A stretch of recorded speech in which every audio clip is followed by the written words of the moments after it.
Okay, यहाँ आप लोगों ने कुछ रिक्वेस्ट भेजी हैं, एक अब्बास रज़ा की और मुस्कान है, दो लोग हैं, इनकी रिक्वेस्ट आई है क्वेश्चन नंबर, इनको 6 में कोई प्रॉब्लम है तो वो ज़रा पहले डिस्कस कर लेते हैं, फिर हम आगे फर्दर प्रोसीड करेंगे। Review question number 6। अब्बास आपका, तो आप ये कह रहे हैं कि उसमें से टैक्स कैसे कैलकुलेट करना है सॉरी उसमें से एम्प्लॉय की डिडक्शंस जो हैं, लेबर वाला चैप्टर अभी हमने नहीं किया वो मैं लेकिन आपको करवा देता हूँ यहाँ पर ना कैलकुलेशंस, इनको आपने कैलकुलेशंस को कैसे करना है। अच्छा देखिए कैफे मैनेजर की पे कैलकुलेट करनी है, this is the first requirement of question number 5। और उसके बाद इसमें क्वेश्चन नंबर 6 जो है उसमें जो रिक्वायरमेंट है,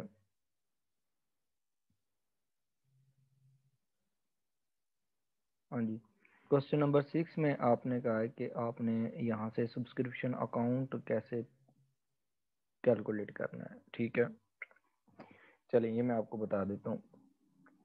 अच्छा, पहले है क्वेश्चन नंबर 5 और फिर क्वेश्चन नंबर 6। अच्छा, अब देखें अब्बास, क्वेश्चन नंबर 5 में जो एम्प्लॉय टैक्स है, बाकी तो चीज़ें नॉर्मल ही हैं जो हमने पढ़ी थी, ठीक है, लेकिन जो मैनेजर्स की, कैफे मैनेजर जो है उसकी जो सैलरी है जो हमने कैलकुलेट करनी है नेट पे, उसमें आपने उसकी कैलकुलेशंस में आपको सिखाता हूँ। देखें जो क्वेश्चन नंबर 6 है उसका जो पार्ट ए है उसमें हमारे पास आता है नेट पे। नेट पे का मतलब होता है कि आपकी जो ग्रॉस पे है या टोटल पे बनती है उसमें से आपके जो एम्प्लॉय डिडक्शंस करता है ना वो इसमें से माइनस हो जाती हैं। अच्छा, डिडक्शंस जो होती हैं वो कौन कौन सी हो सकती हैं, इसको एक तो हम कहते हैं कि एम्प्लॉय जब आप सैलरी रिसीव करते हैं या एम्प्लॉय को सैलरी देते हैं तो आप उसमें से इनकम टैक्स उसका काट लेते हैं। इसको हम एक और नाम भी देते हैं, दैट इज PAYE, पेई। पेई का मतलब होता है पे एज यू अर्न, कि जो ही आप कमाएं उसी टाइम आप टैक्स दे दें। ठीक है, एक तो वो डिडक्ट करना होता है। ठीक है, इसके बाद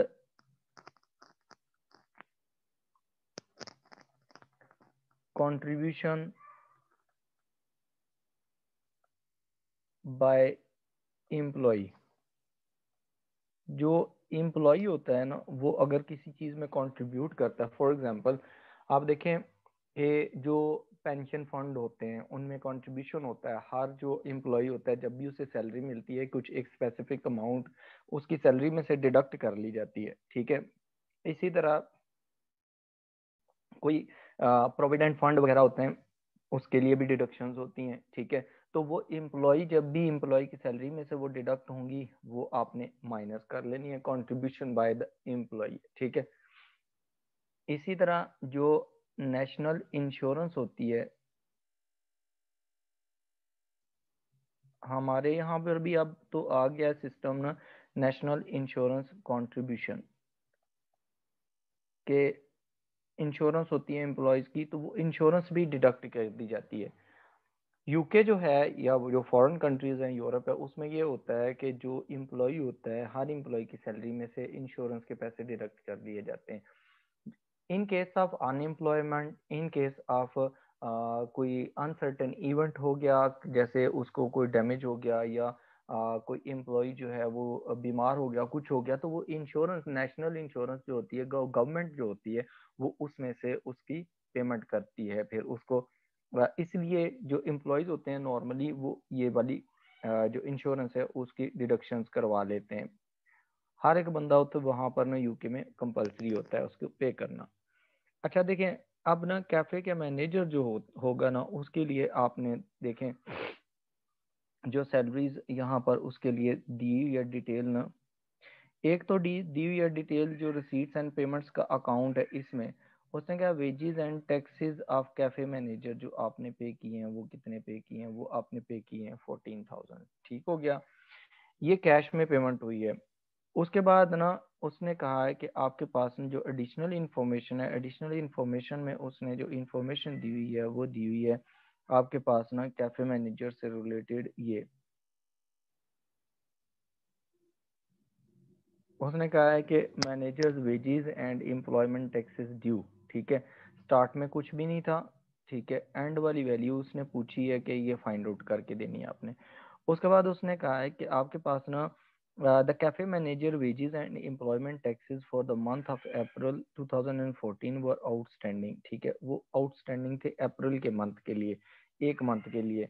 अब यहाँ पर ये जो आपको रिसीट्स एंड पेमेंट्स अकाउंट दिया हुआ है उसने, वो किसके लिए दिया हुआ है? Receipts and payments account for the year ended, वो पूरे साल का है, ठीक है। वो क्या पूरे साल का है, लेकिन जो अप्रैल के लिए है वो ड्यू है। उसने कहा है कि in April she had worked total 180 hours. कितने घंटे काम किया? 180 hours. Out of 180 hours 160 hours जो हैं उसको $6 के हिसाब से उसको पे मिली है, और 20 जो आवर्स बाकी बचे हैं hours were paid time and half, उसको ना जितनी पे मिल रही थी $6 प्लस उसका हाफ और मिला है, ठीक है।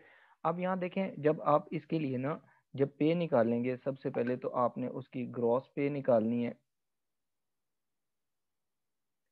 तो ग्रॉस पे उसके लिए कितनी निकलेगी? 160 आवर्स पे उसको रेट मिला है $6 का, ठीक है।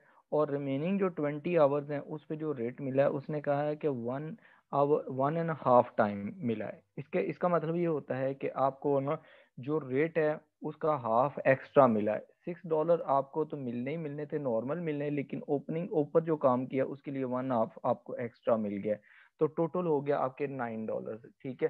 फिर जब आपने इसके लिए पे निकाली तो पे कितनी बनती है? 160,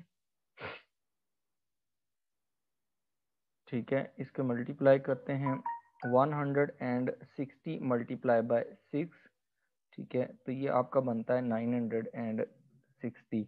दूसरे नंबर पर बनता है आपके पास 20 मल्टीप्लाई बाय 9, $6 प्लस $3 जो प्रीमियम है, ये जो एक्स्ट्रा मिल रही है दैट इज कॉल्ड प्रीमियम, ठीक है।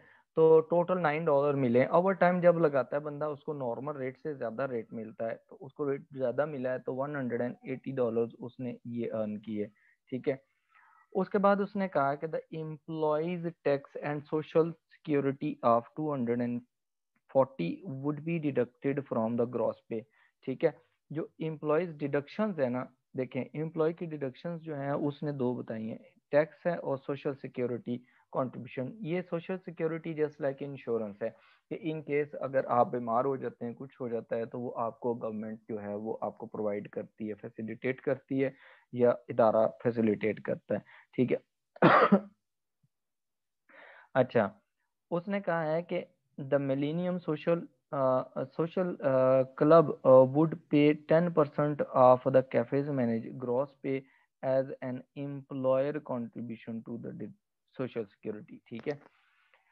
अब उसने जो पहला क्वेश्चन है उसने नेट पे पूछी है, ये तो एम्प्लॉयर का कंट्रीब्यूशन है। इसका मतलब ये होगा कि जितनी भी ग्रॉस पे होगी एम्प्लॉय की उसका 10% इदारा भी कंट्रीब्यूट करता है। जैसे पाकिस्तान में प्रोविडेंट फंड होता है, तो प्रोविडेंट फंड अगर 5% डिडक्ट होता है एम्प्लॉय की सैलरी से, तो 5% ही एम्प्लॉयर भी जो जहां आप काम कर रहे हैं ना वो भी कंट्रीब्यूट करेगा, मतलब इक्वल कंट्रीब्यूशन होता है। तो ये सिमिलरली वहाँ यूके में भी है, दूसरी कंट्रीज में भी है।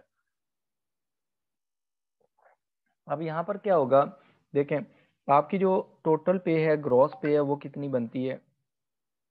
ग्रॉस पे आपकी बन जाती है, टोटल पे इसको भी कहते हैं, और 900 एंड आपके पास 60 प्लस आपके पास 180 आ गया, टोटल आपके पास आ गई 1140। ये आपकी टोटल पे, ठीक हो गया ग्रॉस पे। इसमें से आपने लेस कर देने हैं, डिडक्शंस कर देनी है। और डिडक्शंस किस चीज़ की है? उन्होंने कहा tax and social security contribution. वो कौन से? Tax and social security contribution. ठीक है, वो कितनी है वो उसने बता दिया अमाउंट। उसने कितनी अमाउंट बताई है? 240। ये इसमें से माइनस हो जाएगी, ठीक है, 240। तो रिमेनिंग जो $900 हैं ये उसकी पेमेंट उसको मिल जाएगी एम्प्लॉय को, ठीक है, नेट पे। ठीक है, इज दैट क्लियर?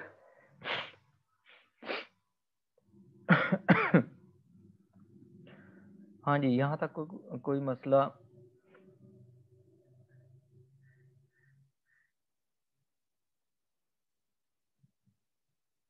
बाकी कैफे की इनकम स्टेटमेंट सेम बनेगी, जो कैफे मैनेजर जो है इसकी पेज होगी, इसको आप जाके वहाँ पर कैफे के जो एक्सपेंसेस हैं उसमें जाके लिख लेंगे। ठीक है, क्योंकि मैनेजर कैफे का है। उसके बाद बताएं इससे रिलेटेड। अब्बास, ये क्लियर है? मुस्कान?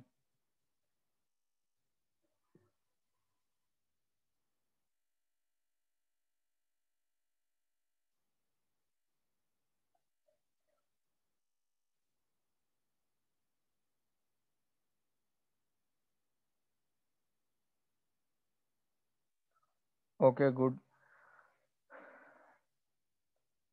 अच्छा, उजाला क्लियर हो गया। अब्बास ओके, क्लियर है, वेरी गुड।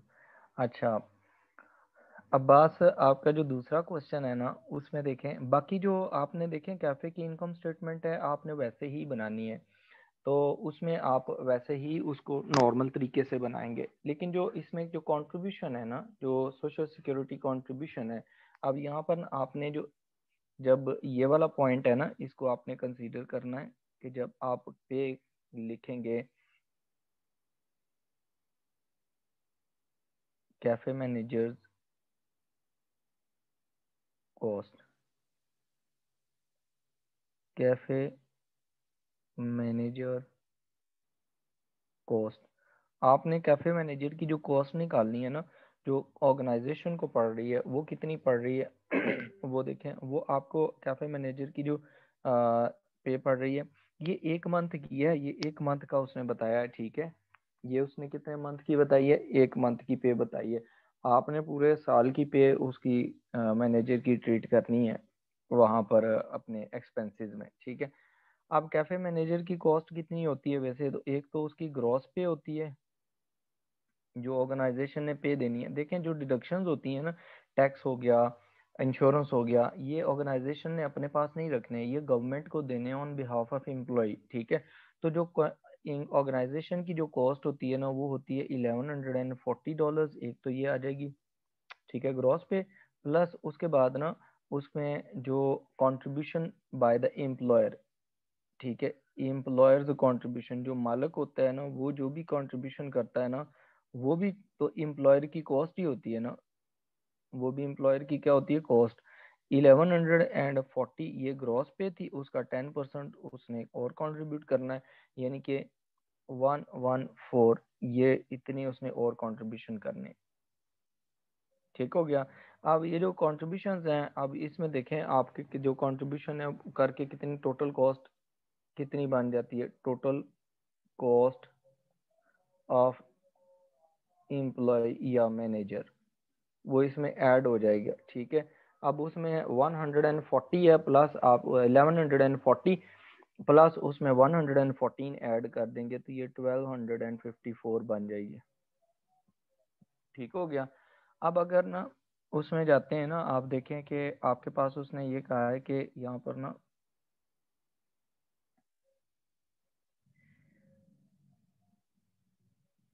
ये आपके क्वेश्चन थे। अच्छा, उसमें ना आपने फिर पूछा है अब्बास के क्वेश्चन नंबर जो 6 है ना, उसमें सब्सक्रिप्शन अकाउंट कैसे बनेगा?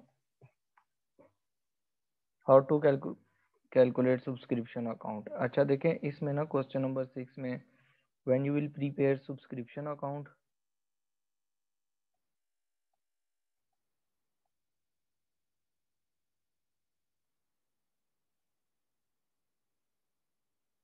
अच्छा, उसमें देखें सब्सक्रिप्शन अकाउंट की जो एडिशनल इन्फॉर्मेशन है उसमें ये डाटा गिवन है। ठीक है, ये वाला डाटा उसने कहा सब्सक्रिप्शन इन एडवांस जो थी 1 अप्रैल को ओपनिंग थी नहीं। एडवांस सब्सक्रिप्शन जो होती है ना वो लाइबिलिटी होती है, तो बैलेंस ब्रॉड डाउन जो था सब्सक्रिप्शन का वो जीरो है। जो एडवांस आपने प्रीपेड लिया वो लिया ही नहीं था। ठीक है, लेकिन but at the end of the year आपने जो 2015 31 मार्च को उसके लिए आपके पास एडवांस सब्सक्रिप्शन है, तो बैलेंस आपका जो कैरी डाउन आएगा वो 450 आएगा। ये आपकी प्रीपेड इंश्योरेंस थी जो आप सॉरी सब्सक्रिप्शन थी जो एडवांस में ले ली है। तो ओपनिंग एडवांस थी नहीं, लास्ट ईयर कुछ भी नहीं था। ये आपकी लायबिलिटी ओपनिंग कुछ नहीं लेकिन क्लोजिंग है। On the other hand subscription in arrear जो गिवन है ना, सब्सक्रिप्शन इन एरियर का मतलब होता है कि ये आपका एसेट था, साल के स्टार्ट में आपने ये सब्सक्रिप्शन रिसीव करनी थी, बैलेंस ब्रॉड डाउन आपका आ गया एरियर में, ठीक है, कितना एरियर में आ गया 530, और क्लोजिंग बैलेंस जो है वो आपको गिवन है, balance carry down credit side पे आ जाएगा, जो एरियर में सब्सक्रिप्शन वो कितनी आ गई, वो आपके आ गई यहाँ पर 750। ठीक हो गया, ये इंफॉर्मेशन यहाँ पर गिवन होती है। और उसके बाद ना उसने कहा है कि आपके पास ना एक सब्सक्रिप्शन पे जो रिसीव भी होती है, जो रिसीट्स एंड पेमेंट अकाउंट होता है ना, इसके अंदर ना कैश रिसीट्स होती हैं। तो उसमें देखें ये जो सब्सक्रिप्शन गिवन है ना यहाँ पर 3260 की, ये आपने रिसीव की है सब्सक्रिप्शन। तो जब सब्सक्रिप्शन रिसीव करते हैं एंट्री होती है bank account debit, subscription account credit, तो आपके यहाँ पर क्रेडिट साइड पे चली जाएगी ये अमाउंट। कितनी अमाउंट है, 3260। ठीक हो गया। अच्छा, उसके बाद आपके पास जो एडिशनल इन्फॉर्मेशन है ना, उसने ना एडिशनल इन्फॉर्मेशन में ना यहाँ नीचे सेकंड वाली दी है, कहता है 280 of the subscription in arrear on 1 अप्रैल 2014। ठीक है, कहते हैं जो आपकी सब्सक्रिप्शन इन एरियर थी ना, ये स्टार्ट वाली, इसके बारे में बात कर रहा है ये। कहता है इसमें से 280 जो है वो सब्सिक्वेंटली रिसीव हो गई है। वो क्या हो गई है, सब्सिक्वेंटली रिसीव्ड। तो जो रिसीव हो गई है वो ऑटोमेटिकली इसके अंदर इंक्लूड है, जो 3260 की अमाउंट गिवन है, ठीक है, क्योंकि वो रिसीट्स अकाउंट में आ गई, रिफ्लेक्ट होती है, जब रिसीव की होगी उसमें लिख दिया होगा। कहता है subscription not paid after 12 months were considered irrecoverable. कहता है जो 12 महीने से ज्यादा हो गई है ना, उसको आप इररिकवरेबल ट्रीट करें। अच्छा, अब ये देखें इररिकवरेबल कितनी होगी, 530 आपने रिसीव करनी थी, ये आपके बैड डेट्स हो गए। बैड डेट्स कितने हो गए, आपने 530 रिसीव करनी थी साल के स्टार्ट में 1 अप्रैल 2014 को, और during the year you just recover 280। तो रूल ये है कि इसके बाद 12 महीने के बाद अगर कोई ड्यू है तो वो उसको आप बैड डेट्स ट्रीट कर लेंगे। तो रिमेनिंग वैल्यू जो होगी वो बैड डेट्स में आ जाएगी। कितनी है, 530 माइनस 280 करेंगे तो आपके पास जो वैल्यू आती है वो आती है 250। 250 बैड डेट्स हैं। अब ये जो 250 बैड डेट्स यहाँ पर हैं, यही बैड डेट्स आप रिपोर्ट करेंगे जो आपके पास इनकम एंड एक्सपेंडिचर अकाउंट होगा उसमें एक्सपेंडिचर्स में। ठीक है, क्लियर है। ये 240 ये आप क्या करेंगे, इनकम एंड एक्सपेंडिचर अकाउंट में आप एज एक्सपेंडिचर लिखेंगे इसको। Is that clear? ठीक है, अब यहाँ देखें जब आप इस अकाउंट को क्लोज करेंगे ना, तो क्लोज जब आप करेंगे तो क्लोज जब आपने करना है तो ये ऑटोमेटिकली जो वैल्यू निकलेगी वो आपकी निकल आएगी जो subscription income for the year है। अच्छा, वो देखें क्रेडिट साइड का आप टोटल कर लें, 3260 प्लस 250 प्लस 750, तो टोटल आपका बन जाता है 4260। 4260, ठीक है, ये 4260 माइनस उसमें से आपने करना है 530, माइनस आप उसमें से करेंगे 450, तो वो आपका आ जाएगा 3280। ठीक है, ये आपके पास क्या है, ये आपकी इनकम एंड एक्सपेंडिचर अकाउंट में आएगी, ये सब्सक्रिप्शन इनकम है, आपकी सब्सक्रिप्शन फॉर द ईयर है। हाँ जी, ये क्लियर है पॉइंट अब्बास, बाकी लोगों को भी, इज दैट क्लियर?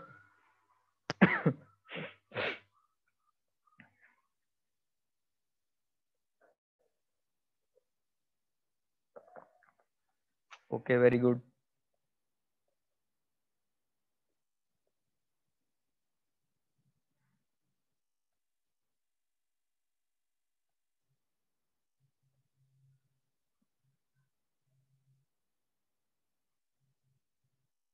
हाँ जी मुस्कान, ये जो हमने रिसीव की है ना वो 280 की है, उसने कहा 280 of the subscription in arrear, ठीक है, ऑन 1 अप्रैल 2014। वो कह रहा है कि जो आपके पास सब्सक्रिप्शन थी ना, जो ड्यू थी आपके पास एरियर में थी 1 अप्रैल को, उसमें से आपने सिर्फ और सिर्फ 280 रिसीव किए, तो रिमेनिंग रिसीव नहीं हुए। तो रिमेनिंग सेकंड पॉइंट में वो कहता है कि बाकी जो है वो आप बैड डेट कर देते हैं, जो 12 मंथ से ज्यादा टाइम ले जाते हैं, ठीक है। तो वो उनको हमने बैड डेट में डाल दिया 250 को। उजाला क्लियर है, ओके। अब बस फिर आपका क्वेश्चन है कि क्वेश्चन नंबर 4 में डेप्रिसिएशन,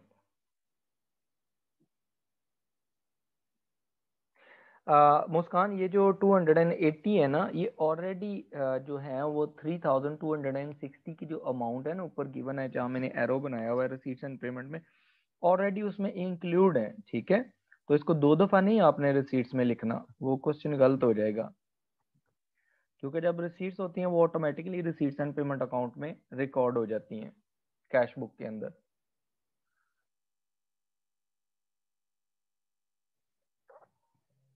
ओके, उसके बाद अब्बास आपका है क्वेश्चन नंबर 4 में, calculate depreciation and profit on loss on kits and equipments, ठीक है। अच्छा, क्वेश्चन नंबर 4 पे आते हैं। तो क्वेश्चन नंबर 4 पे अगर देखते हैं आप, तो उसमें ना हमारे पास ना डेप्रिसिएशन कैलकुलेट करनी है। सबसे पहली तो चीज़ है कि आप ये देखें कि आपके पास ना kits and equipment at valuation given है। एट वैल्यूएशन का मतलब ये होता है कि आपकी नेट बुक वैल्यू गिवन है, ठीक है। This is net book value, ठीक हो गया। उसने कहा था kits and equipments sold during the year were 1230 on 1 जुलाई। अच्छा, आपके पास ना उसने कहा किट्स एंड इक्विपमेंट जो सेल किए हैं ना ड्यूरिंग द ईयर, उनकी वैल्यू थी 1230 की। उसने कहा वैल्यूड एट, इसका मतलब है कि उनकी जो नेट बुक वैल्यू थी ना वो थी 1230 की। तो उसने कहा है कि calculate the depreciation on the kits and equipments for the year ended. तो आप इसके लिए जो पहली रिक्वायरमेंट है ना, इसके लिए आप क्या करेंगे, आप इसके लिए अकाउंट प्रिपेयर कर देंगे यहाँ पर ना, kits and equipments account at net book value,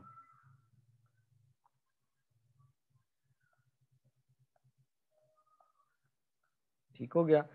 अब वैल्यूज जो हैं वो आप यहाँ पर पुट करते जाएंगे। उसमें वैल्यूज कौन कौन सी हैं, उसने कहा है कि आपके पास ना वैल्यू दी हुई है इक्विपमेंट की। First of all opening value है, बैलेंस ब्रॉट डाउन है, बैलेंस ब्रॉट डाउन एसेट है, एसेट की बैलेंस ब्रॉट डाउन डेबिट होगा, तो डेबिट साइड पे लिख लें। बैलेंस कैरी डाउन जो होगा वो क्रेडिट होगा, वो कितना 8104, उसको आप क्रेडिट साइड पे लिख लेंगे। उसके बाद आपने क्या करना है इसमें से ना, और कोई एडिशनल इन्फॉर्मेशन में से इससे रिलेटेड कोई इन्फॉर्मेशन नहीं गिवन। ऊपर आए जो आपके पास रिसीट्स एंड पेमेंट अकाउंट है, कहता है receipts and payment account for of brown land rover football club for the year ended 30 June 2013 as follows, ठीक है। उसने कहा कि आपने इक्विपमेंट्स जो हैं किट्स एंड इक्विपमेंट्स जो हैं वो कुछ सेल भी कर दिए, ठीक है। किट्स एंड इक्विपमेंट जो हैं वो आपने सेल कर लिए और आपने उसके अगेंस्ट कैश रिसीव कर ली 108 की, ठीक है। और उसके बाद उसने कहा है कि क्रेडिट साइड पे ना मैच एक्सपेंसेस हैं, न्यू किट्स, आपने न्यू किट्स इतने की परचेज कर लिए। जो न्यू किट्स आपने परचेज की हैं वो आपके पास यहाँ पर आ जाएंगी डेबिट साइड पे, ठीक है। आपने पेमेंट की है बैंक के थ्रू, तो आपके पास डेबिट साइड पे आ जाएंगी 4656 की, ठीक हो गया। उसके बाद आपके पास ना जो क्रेडिट साइड है ना, उस पे देखें, इसके अलावा कोई किट्स वगैरह की कोई चीज़ इन्फॉर्मेशन नहीं गिवन, लेकिन आपने किट सेल भी तो कर दी हैं। तो जो डिस्पोजल किया है वो आपके पास क्रेडिट साइड पे आ जाएगा। डिस्पोजल वो कितनी वैल्यू का आपने डिस्पोजल किया, 108 का, ठीक है। सॉरी, इसको 108 मैंने लिख दिया, ये आपने वैल्यू नीचे गिवन है। उसने कहा जो एसेट आपने सेल किया उनकी वैल्यू 1230 है, ये नीचे एडजस्ट सेकंड एडिशनल इंफॉर्मेशन में गिवन है। उसकी वैल्यू कितनी है 1230, वो आप क्रेडिट कर देंगे, ठीक है। अब आपने क्या करना है, इसकी कैलकुलेशंस कर लेनी है। जब आप इसकी कैलकुलेशंस करेंगे तो आपके जो बैलेंसिंग फिगर आएगा वो आपके पास डेप्रिसिएशन आ जाएगा। ठीक है, अब आप कैलकुलेशन करें तो डेबिट साइड हमारे पास जो वैल्यूज है, एक ओपनिंग बैलेंस था प्लस आपने न्यू किट्स परचेज किए, तो टोटल आपके पास ये कितने की होगी किट्स 9,550 656। ठीक है, अब इसमें से आपने दूसरी साइड माइनस कर लेनी है 9,656 माइनस इसमें से आप कर लें 1230 और माइनस इसमें से आप कर लें जो क्लोजिंग वैल्यू आपके पास बच गई है एसेट की। ठीक है, तो आपके पास जो बैलेंसिंग फिगर आता है वो बैलेंसिंग फिगर आपके पास आएगा 322। ये आपके पास क्या आ गया, ये आपके पास डेप्रिसिएशन आ गया जो आपकी इनकम एंड एक्सपेंडिचर अकाउंट में जाएगी, डेप्रिसिएशन एक्सपेंस। ठीक हो गया, जो आपका बैलेंस कैरी डाउन है उसको बैलेंस ब्रॉड डाउन भी कर दें, आपके पास बैलेंस ब्रॉड डाउन हो जाएगा वो कितना 8104 से। ठीक हो गया, इज दैट क्लियर अब्बास और बाकी लोगों को क्लियर है कि इसमें इक्विपमेंट कैसे निकालना है। अब दूसरे नंबर पर उसने ये कहा है कि आपको पार्ट बी में उसने कहा है कि you are required to calculate profit और loss on sale of the old equipments. ठीक है, अब हम यहाँ पार्ट बी कर लेते हैं। तो पार्ट बी में जो हमारे पास है उसने कहा है कि you are required to find out profit and loss on disposal. Profit and loss on disposal का क्या मतलब होता है, आपको प्रोसीड्स कितनी हुई हैं, यानी कि सेल प्राइस कितनी है, और इसको प्रोसीड्स भी कहा जाता है, सेल प्रोसीड्स के आपने कितने कैश लिए। ठीक है, minus net book value of asset sold, net book value of asset sold. तो आपके पास देखें जो आपने एसेट सेल किया उससे प्रोसीड्स जो गिवन है ना वो ये गिवन है कि आपने सेल कितने का किया है, these are disposal proceeds.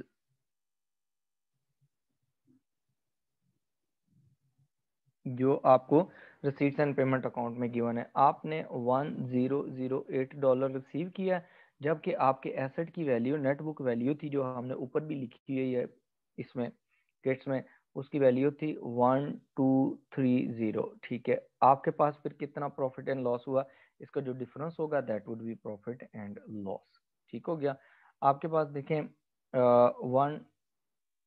1008 minus आप उसमें से 1230 करें, आपने क्या किया, आपने एक एसेट था 1230 का और उसको आपने सेल कर दिया 1008 का, ये आपके पास लॉस हो गया ऑन डिस्पोजल। ठीक हो गया, is that clear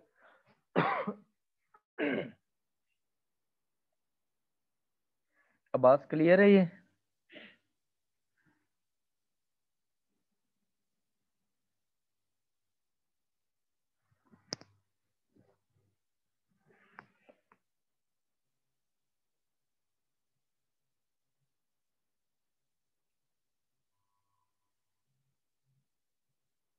okay welcome Abbas, बाकी कोई और प्रॉब्लम हो इस क्वेश्चन इन क्वेश्चंस में जो मैंने दिए थे, if you have any problem you can text, यहाँ पर बता दें मुझे क्वेश्चन आंसर सेशन में, मैं उसको देख लूँ फिर, वरना मैं नेक्स्ट टॉपिक जो है वो स्टार्ट करता हूँ।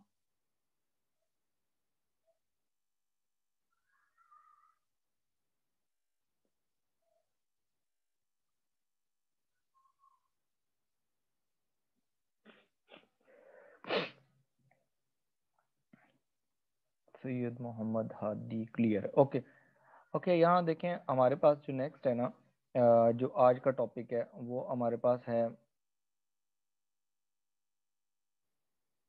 Okay Ujala that's good. अच्छा, जो नेक्स्ट टॉपिक है टुडे, हमारा जो टॉपिक है वो है इनकम्प्लीट रिकॉर्ड्स का। ठीक है, अब होता क्या है इनकम्प्लीट रिकॉर्ड्स का क्या मतलब है और ये कब आपके पास होते हैं। देखें, इनकम्प्लीट रिकॉर्ड्स को हम सिंगल एंट्री सिस्टम भी कहते हैं, सिंगल एंट्री सिस्टम। आप देखें ये जो हॉकर्स होते हैं, जो रेडियन लगाए होते हैं, जो छोटे मोटे दुकानदार होते हैं, वो कभी भी डबल एंट्री सिस्टम को फॉलो नहीं करते। वो या तो कैश जो चीजें लेते हैं उसको लिख लेते हैं, जो सेल करते हैं लिख लेते हैं, जो कैश रिसीव की है वो लिख ली है। ओपनिंग कैश का बैलेंस होता है, क्लोजिंग कितना था, फॉर एग्जांपल दिन के स्टार्ट में कितने थे, एंड पे कितने थे, और उसमें से कितने यूज किए, उनको बस यही हिसाब पता होता है, उन्होंने कंप्लीट डबल एंट्री सिस्टम को फॉलो नहीं किया होता। एक तो वो लोग आ जाते हैं, प्लस वो लोग आ जाते हैं जिन्होंने ना ये किया होता है कि उनका समटाइम्स ऐसा होता है कि रिकॉर्ड रखा हुआ था, कोई अनसर्टन इवेंट हुआ जस्ट लाइक फायर, ठीक है, प्लाजे में फायर लग गई, ऑफिस में फायर लग गई, तो रिकॉर्ड जल गया, कुछ बच गया, अब उसमें से आपने अपनी बुक्स ऑफ अकाउंट्स कंप्लीट करनी है। सिमिलरली जो फ्लड आया, फ्लड की वजह से डैमेज हो गया, आपका सिस्टम था उसमें से आपको डाटा जो है वो अरेज हो गया, तो जो रिमेनिंग बैलेंसिंग फिगर जो पड़े हुए हैं उसको यूज करते हुए आपने अपने रिकॉर्ड्स को अपडेट करना है, ठीक है। हमारे पास इसमें ना सिर्फ एक साइड रिकॉर्ड हुई होती है ट्रांजैक्शन की। तो अब हम करते क्या है, इसको रिकॉर्ड करने के लिए जब हम इनकम्प्लीट रिकॉर्ड्स में से if we are required to find out the capital, तो कैपिटल के लिए हम अकाउंटिंग इक्वेशन जो होती थी हमने स्टार्ट में पढ़ी थी उसको यूज करेंगे हम। अकाउंटिंग इक्वेशन क्या थी कि हमारे पास जो एसेट्स होते हैं they are equal to capital plus liabilities,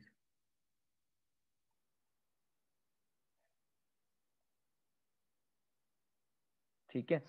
इस इक्वेशन में से हम ये फाइंड आउट करना चाहते हैं कैपिटल, तो कैपिटल फाइंड आउट करना चाह रहे हैं, तो लाइबिलिटीज हमारे पास इक्वेशन की दूसरी साइड पे चली जाएंगी, right hand left hand side पे। तो assets will be assets minus liabilities will be equal to capital.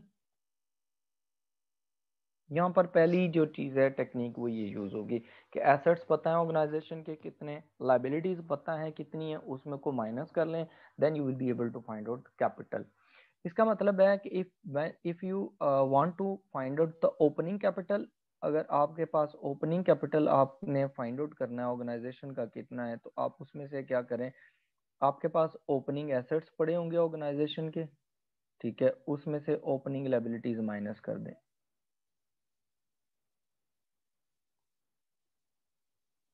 ठीक हो गया। अगर क्लोजिंग एसेट्स हैं वो आप फाइंड आउट करना चाह रहे हैं, फॉर एग्जांपल आपके पास ना ओपनिंग जो एसेट्स थे वो $500,000 के थे, और उसमें से आपकी जो लाइबिलिटीज थी वो $300,000 की थी, तो आपके पास इसका मतलब है कैपिटल $200,000 का बच गया, ये ओपनिंग कैपिटल था। If you want to find out the closing capital, closing capital find out करना है तो क्लोजिंग एसेट्स देख लें, साल के एंड पे एसेट्स कितने थे, closing assets minus closing liabilities,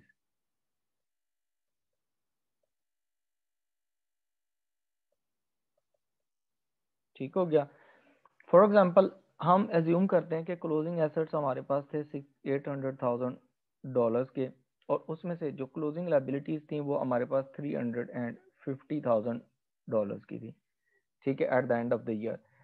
the difference between closing assets and closing liabilities will be closing capital, ठीक है।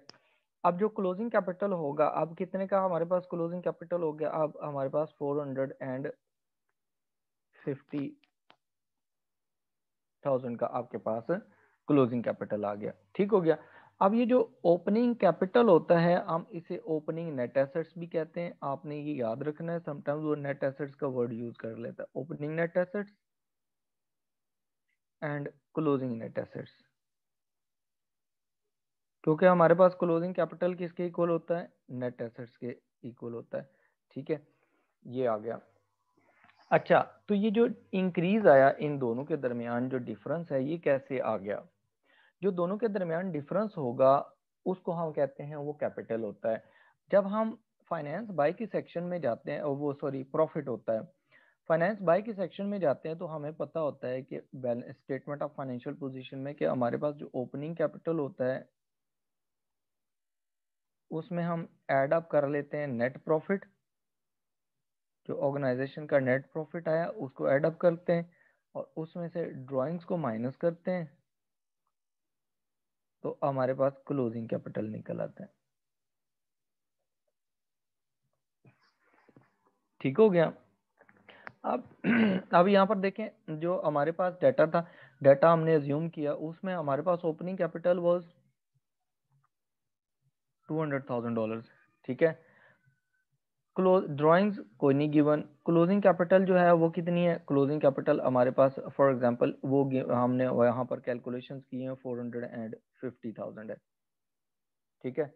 जो डिफरेंस आया इन दोनों के दरमियान, वो डिफरेंस कितने का है, आपने इन दोनों के दरमियान डिफरेंस ले लेना है, वो 250,000 का। इसका मतलब है आपके पास जो प्रॉफिट आया वो 250,000 का आया है। इसी तरह सिमिलरली आपको अगर क्वेश्चन में दे दिया जाता है डाटा इस तरह कि आपके पास ना, वो कहता है कि आपके पास जो ओपनिंग कैपिटल था वो था 400,000 का। ठीक है। ड्राइंग्स जो हुई थी वो 50,000 की थी, और आपका क्लोजिंग कैपिटल जो है वो 600,000 का है। तो आप बताएं कि आपके पास जो प्रॉफिट है वो कितना है। तो वो बैलेंसिंग फिगर होगा। आप जो है ड्राइंग्स माइनस की हुई है क्लोजिंग कैपिटल में, उसे रिवर्स कर दें। ठीक है। वो क्या हो जाएंगी, रिवर्स। तो 600,000 प्लस आपके कितने हो जाएंगे, 50,000। It would be equal to 650,000। 650,000 में से आप ये माइनस कर लें 400,000। ठीक है। तो आपके पास जो प्रॉफिट आएगा वो कितना हो गया, 250,000। ठीक है। इसी तरह आपके पास ना, फॉर एग्जांपल जो वैल्यू है वो गिवन है कि आपका ओपनिंग कैपिटल था $300,000 का। ठीक है। आपके पास जो ड्राइंग्स थी वो हुई हैं 20,000 की, और कैपिटल आपके पास जो है वो आ गया है 280,000 का। ठीक हो गया। तो अब आप बताएं कि आपके पास कितने प्रॉफिट या लॉस हुआ है। अब आप देखें, ये जो हमारे पास ड्राइंग्स होगी हैं इनको ऐड बैक कर दें 300,000 का। ठीक है। और जो आपके पास यहाँ पर ओपनिंग कैपिटल था उसका डिफरेंस ले लें, तो रिमेनिंग फिगर जो आएगा वो कितना आता है, 0। इसका मतलब है आपको कोई प्रॉफिट कोई लॉस नहीं हुआ। ठीक हो गया। अगर यहाँ पर ऐसी सिचुएशन आ जाती है कि आपके पास ना, वो कहता है कि आपके पास ना ओपनिंग कैपिटल फॉर एग्जांपल 300,000 का था, आपके पास जो ड्राइंग्स हुई हैं वो 20,000 की हुई हैं, और जो आपके पास जो कैपिटल आया इस टाइम क्लोजिंग कैपिटल है वो 270,000 का है। अब आप डिफरेंस निकालेंगे तो आपको ऐड बैक करेंगे, उसमें क्लोजिंग कैपिटल में ड्राइंग्स ऐड बैक करेंगे तो वो आपके पास आ गया 20,000 ऐड हो जाएगा, ये बना 290,000। ठीक है। और डिफरेंस आप लेंगे ओपनिंग कैपिटल के साथ, तो आपके पास यहाँ पर आ जाएगा कि आपके पास 10,000 का जो है वो लॉस हुआ है बिजनेस को। ठीक है। लॉस जो होता है वो माइनस हुआ होता है उसमें से। तो आपके पास क्या आएगा फिगर, दो फिगर्स अब आपके पास हैं, देखें वेरीफाई हो सकते हैं। 300,000 ओपनिंग कैपिटल था, उसमें से आपने क्या किया, 200,000 को आपने ऐड बैक किया, उसमें सॉरी 10,000 माइनस किया, और 20,000 माइनस करेंगे तो वो that would be equal to 270,000। ठीक है। Is that clear.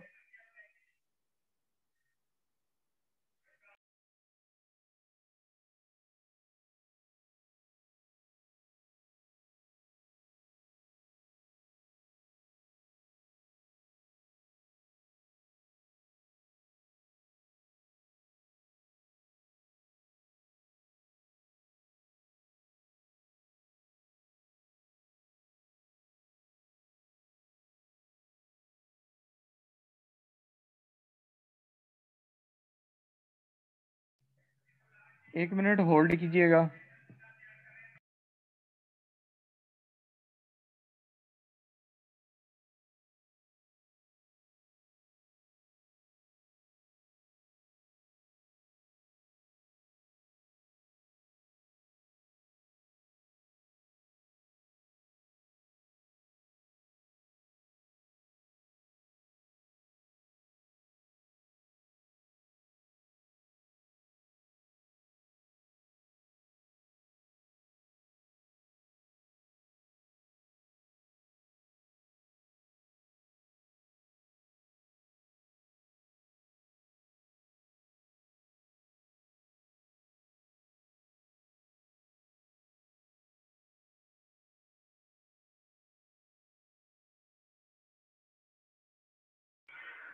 अच्छा, यहाँ तक हमारे पास ना जो अब्बास, वो जो क्वेश्चंस है ना उनका मैं सोल्यूशन शेयर कर दूंगा आपको। जो नॉन प्रॉफिट ऑर्गेनाइजेशन है उसका क्वेश्चन आंसर शेयर कर दूंगा आपके साथ, ठीक है। अब यहाँ देखें, जो हमारे पास है ना, ये तो एक सिंपल तरीका था कि आपने ना काउंटिंग इक्वेशन लगा ली, ठीक है। लेकिन ना समटाइम्स एग्जाम में आपको एग्जामिनर कहता है कि आप ऐसा करें कि आप स्टेटमेंट ऑफ अफेयर्स बना दें। क्या करें? स्टेटमेंट ऑफ अफेयर्स बना दें। जब आपके पास इनकम्प्लीट रिकॉर्ड्स होते हैं ना, और आपको फाइंड आउट करना होता है कि ओपनिंग कैपिटल कितना था, क्लोजिंग कैपिटल कितना था, तो आप स्टेटमेंट ऑफ अफेयर्स बनाते हैं। बैलेंस शीट इसलिए नहीं बन सकती कि आपके पास कंप्लीट रिकॉर्ड अवेलेबल नहीं होता, ठीक है। तो जो स्टेटमेंट ऑफ अफेयर्स है, this is just like balance sheet.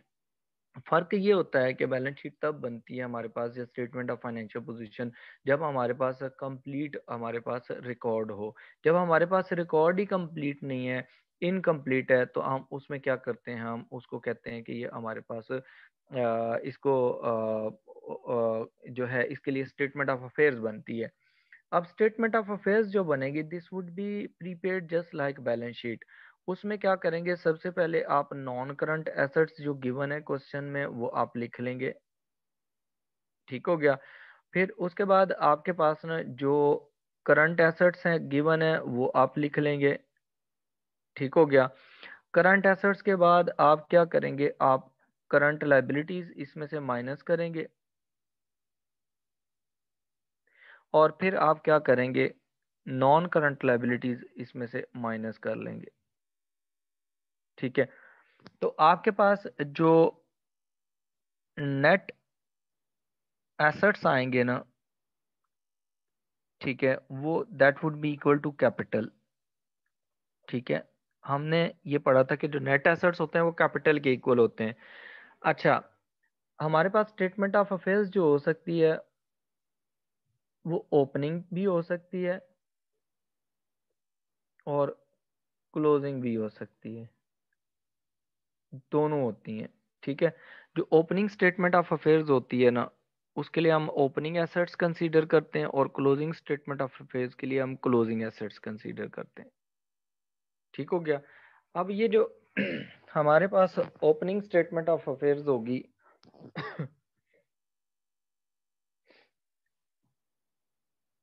उसके लिए जितने एसेट्स होंगे वो लिखेंगे, क्लोजिंग के लिए जितने एसेट्स होंगे वो लिखेंगे, और लाइबिलिटीज उसमें से माइनस कर देंगे, तो हमारे पास ये वाली वैल्यूज आ जाएंगी। और फिर अगर हमने प्रॉफिट बना कैलकुलेट करना है, तो प्रॉफिट हमारे पास उसी तरह कैलकुलेट होगा जैसे ऊपर होता है, ठीक है। ये जैसे हमने ऊपर किया, मिसिंग फिगर कैलकुलेट हो जाएगा, ठीक है। और अब यहाँ पर ना जो स्टेटमेंट ऑफ अफेयर्स है, ये तो खैर बार बार बनाने की ज़रूरत नहीं है, बैलेंस शीट की तरह ही है, लेकिन आप कैलकुलेशन जब हम करेंगे उसमें बनाएंगे, ठीक है। उसके बाद ना आपको और वर्किंग्स करनी पड़ेंगी।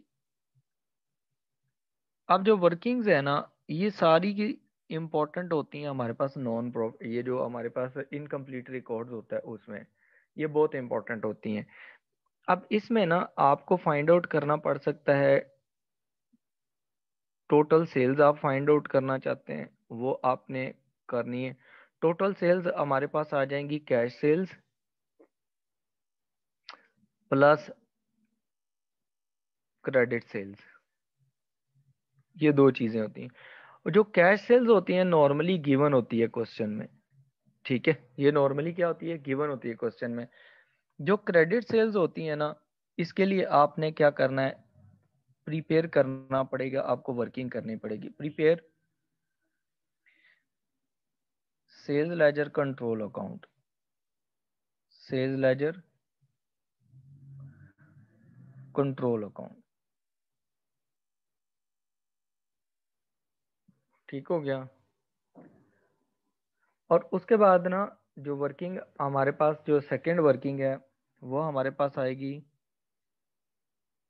टोटल परचेजेस फाइंड आउट करनी पड़ेंगी। तो जब आपने टोटल परचेजेस फाइंड आउट करनी है, तो उसमें कैश परचेजेस होंगी, total purchases is equal to cash purchases, ठीक है। कैश परचेजेस जो होती हैं नॉर्मली गिवन होती हैं, ठीक है।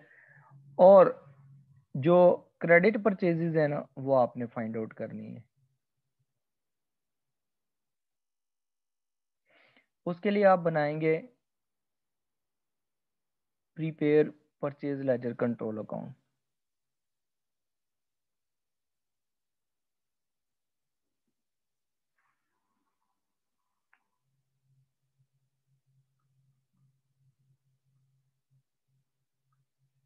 परचेज लेजर कंट्रोल अकाउंट ठीक हो गया। फिर जो हमारे पास इसके बाद जो नेक्स्ट आता है ना जो चीज़ आएगी वो हमारे पास आती है जो हमने वर्किंग करनी होती है एक अक्रूवल्स एंड प्री पेमेंट्स वाले चैप्टर से हम करेंगे ऑफ एक्सपेंसेस एंड इनकम, इसको हम कंसीडर करेंगे। ठीक है, अब उसमें क्या है आपको प्रिपेयर करना पड़ेगा, prepare expense account to find expense for the year और फॉर द पीरियड। ठीक है, उसके बाद to find out income, prepare income account to find income for the period. ये आपकी दो वर्किंग्स होंगी। इसके लिए हमारे पास जो अकाउंट्स हैं वो मैंने आपको दोबारा रिवाइज करवा देता हूँ। ये अभी हमने लास्ट जो चैप्टर पढ़ा था उसमें भी किया है। ठीक है, जब आपने एक्सपेंसेस फाइंड आउट करने हैं ना तो एक्सपेंस अकाउंट बनाएंगे। इसके लिए इसका टी अकाउंट आप प्रिपेयर करेंगे, डेबिट साइड क्रेडिट साइड। आपका अगर एक्सपेंस जो है बैलेंस ब्रॉड डाउन डेबिट होगा अगर ये प्रीपेड एक्सपेंस है तो। ठीक हो गया, अगर आपके पास ना balance brought down prepaid given है क्लोजिंग, बैलेंस कैरी डाउन जो होगा वो आपके पास अगर प्रीपेड है तो वो यहाँ पर आ जाएगा क्रेडिट साइड पे। ठीक हो गया, फिर अगर आपके पास ना गिवन है अक्रूड बैलेंस, ठीक है, अक्रूड एक्सपेंस है, ठीक है, ड्यू था, वो आपके पास ना क्रेडिट साइड पे आ जाएगा ओपनिंग, और क्लोजिंग जो होगा अक्रूड वो डेबिट साइड पे आ जाएगा। और जब आप एक्सपेंस पे करते हैं तो एंट्री करते हैं एक्सपेंस अकाउंट डेबिट और बैंक अकाउंट क्रेडिट, इसलिए आप यहाँ पर डेबिट साइड पे यहाँ पर लिख लेंगे जो आपने पेमेंट की है। ठीक है, और रिमेनिंग जो बैलेंसिंग फिगर है आप जब इसको क्या करेंगे क्लोज करेंगे। ठीक है, जब आपने क्लोज करना है, ठीक है, जब आप क्लोज करेंगे तो जो बैलेंसिंग फिगर आएगा वो आप इनकम स्टेटमेंट में लेके जाएंगे। ये आपका एक्सपेंस आएगा फॉर पीरियड। ठीक है, जो इनकम स्टेटमेंट में चला जाएगा, ये आपके पास ना बैलेंसिंग फिगर होगा, ये फाइंड आउट करना होगा। ठीक हो गया, इसी तरह आपने क्या करना है फिर आपने प्रिपेयर करना है यहाँ पर ना इनकम का अकाउंट। ठीक है, इनकम का अकाउंट जैसे सब्सक्रिप्शन का अकाउंट बनाया आपने, इनकम अकाउंट ये आपको प्रिपेयर करना पड़ेगा। अब इसमें क्या डेबिट साइड है क्रेडिट साइड है। आपके पास इनकम अगर एडवांस में ले लिए तो बैलेंस ब्रॉड डाउन क्या होगा प्रीपेड। ठीक है, वो सॉरी एडवांस में लिए तो वो आपकी लायबिलिटी होगी, बैलेंस ब्रॉड डाउन आपका क्या हो जाएगा प्रीपेड, वो लायबिलिटी हो जाएगी, वो क्रेडिट साइड पे आएगा। और अगर आपने इनकम बैलेंस जैसे सब्सक्रिप्शन थी बैलेंस कैरी डाउन वो आपने प्रीपेड लिया तो वो आपकी क्रेडिट साइड पे आ जाएगा। ठीक हो गया, और उसके बाद जो बैलेंस ब्रॉड डाउन है वो आपकी डेबिट साइड पे आएगा अगर वो एरियर में है या अक्रूड है। इनकम मिली नहीं थी वो आपने डेबिट साइड पे लिख रही, वो एसेट था। बैलेंस कैरिड डाउन जो होगा अगर आपके पास ना अक्रूड है तो आप उसे क्रेडिट साइड पे लिख देंगे। ठीक हो गया, उसके बाद आपके पास आता है कि आपने ना यहाँ पर जब इनकम रिसीव करते हैं, इनकम क्रेडिट साइड पे लिख लेते हैं, तो रेफरेंस बैंक होता है जो आपने इनकम रिसीव की है, कैश रिसीव की है। तो जो बैलेंसिंग फिगर आएगा, जो बैलेंसिंग फिगर होगा वो आपका कितना आएगा, उसको आप यहाँ पर लिखेंगे बैलेंसिंग फिगर को। वो आपके इनकम स्टेटमेंट में इनकम स्टेटमेंट आ जाएगी, इनकम फॉर द ईयर आ जाएगी, या फॉर द पीरियड। ठीक हो गया, ये मिसिंग फिगर आपको यहाँ से मिल जाएंगे। उसके बाद ना ये अक्रूवल्स एंड प्री पेमेंट्स के अकाउंट्स हैं, परचेज के, क्रेडिट परचेज, क्रेडिट सेल्स। उसके बाद आपको जो अकाउंट बनाने पड़ेंगे ना, वो आपको नॉन करंट एसेट का अकाउंट बनाना पड़ेगा। Non current asset account and provision for depreciation account.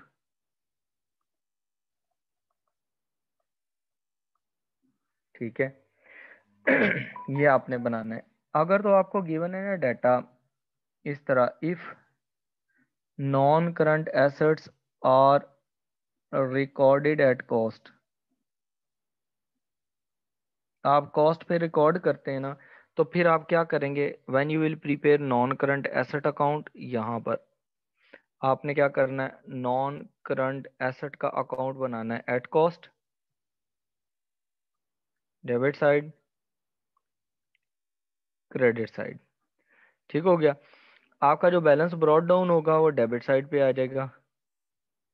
ठीक है, balance brought down for example आपके पास ना 4 लाख के एसेट थे ओपनिंग, और क्लोजिंग आपके पास ना बैलेंस कैरी डाउन वो उन्होंने दे दिया है कि वो आपके पास 6 लाख के क्लोजिंग एसेट पड़े हुए। अगर तो कोई चेंज नहीं है तो डिफरेंस जो होगा वो न्यू परचेजेस का होगा। लेकिन आपके पास ना जो एडिशन होता है ना, जो आप नया एसेट परचेज करते हैं, वो डेबिट साइड पे आ जाता है। ठीक है, और जो आप डिस्पोजल करते हैं, जो एसेट डिस्पोज करते हैं, उसकी जो कॉस्ट है वो यहाँ पर क्रेडिट साइड पे आ जाती है, क्योंकि आप सारे का सारा तो रिकॉर्ड कर रहे हैं कॉस्ट पे। फॉर एग्जांपल आपने क्या किया, आपने 2 लाख का नया एसेट परचेज किया, और डेप्रिसिएशन आपकी हुई यहाँ पर ना से ये डिस्पोजल आपने किया 50,000 का। ठीक हो गया, या इनमें से सॉरी एक चीज आपने डिस्पोजल किया, एडिशन आपको नहीं पता। फॉर एग्जांपल आप देखें, आपके पास टोटल क्रेडिट साइड आ रही है 650,000 से, 650,000, उसमें से आप क्या करें, डेबिट साइड वाली 400,000 माइनस कर दें, इट मीन्स कि आपने 250,000 का एडिशन किया है एसेट में। ठीक हो गया, अब एक और अकाउंट इस सूरत में आपको बनाना पड़ेगा, that is provision for depreciation account. Depreciation account ये क्यों बनाना पड़ेगा, to find depreciation, to find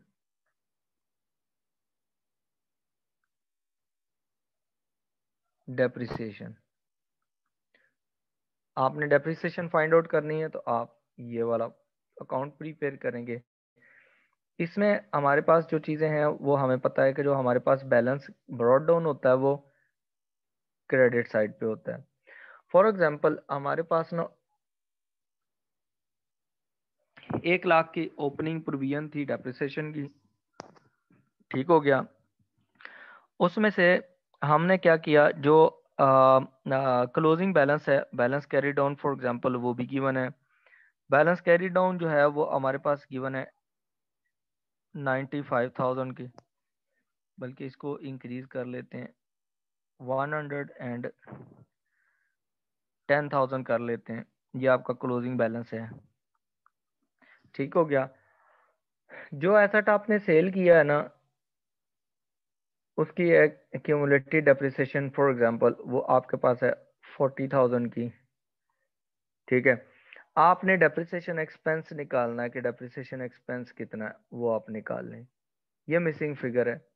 आप कैसे निकालेंगे? जो डेबिट साइड है उसका टोटल करें, वो बनता है 150,000। यही 150,000 आप दोनों साइड पे लिख दें।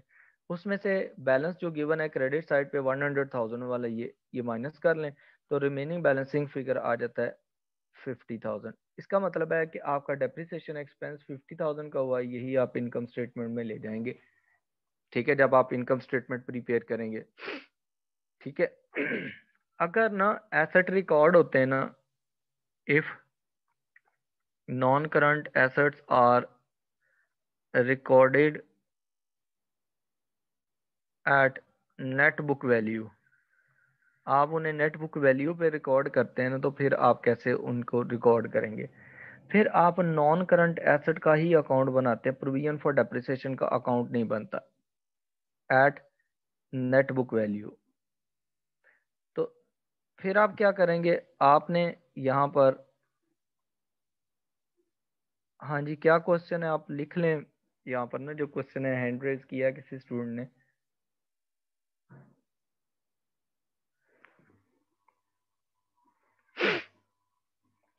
अच्छा देखें, अब यहाँ पर आप क्या करेंगे कि आपने ना बैलेंस जो ब्रॉड डाउन लिखना है ना, इसका ब्रॉड डाउन, वो भी नेट बुक वैल्यू लिखेंगे। जैसे कि आप ऊपर डिटेल देखें कि आपके पास जो एसेट है ना, कॉस्ट है उसकी ओपनिंग 4 लाख की, और उसकी ओपनिंग डेप्रिसिएशन है जो प्रोविजन फॉर डेप्रिसिएशन अकाउंट में 1 लाख, वो उसमें से आप माइनस कर दें, रिमेनिंग बच गई 3 लाख। आपका ओपनिंग नेट बुक वैल्यू थी एसेट की 3 लाख की। इसी तरह आपके पास ना क्लोजिंग जो बैलेंस है, balance carry down, balance carry down, वो भी नेट बुक वैल्यू लिखेंगे। एसेट की क्लोजिंग वैल्यू आपके पास ऊपर कॉस्ट गिवन है 6 लाख, और एसेट की क्यूमुलेटिव डेप्रिसिएशन देखें वो है क्लोजिंग 110,000, वो आप उसमें से माइनस कर दें।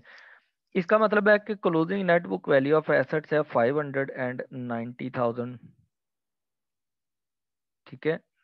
अब आपके पास ना, फॉर एग्जांपल उसने एडिशन दे दिया, उसने कहा कि आपने ड्यूरिंग द ईयर जो एसेट परचेज किया है ना, वो परचेज किया है 250,000 का। ठीक हो गया, 250,000 का परचेज किया, और एसेट जो सेल किया है ना, उसके उसने, वो क्रेडिट साइड पे हम लिखेंगे, उसके उसने बता दिया कॉस्ट कितनी है और उसकी नेट बुक वैल्यू, वो उसकी डेप्रिसिएशन कितनी है।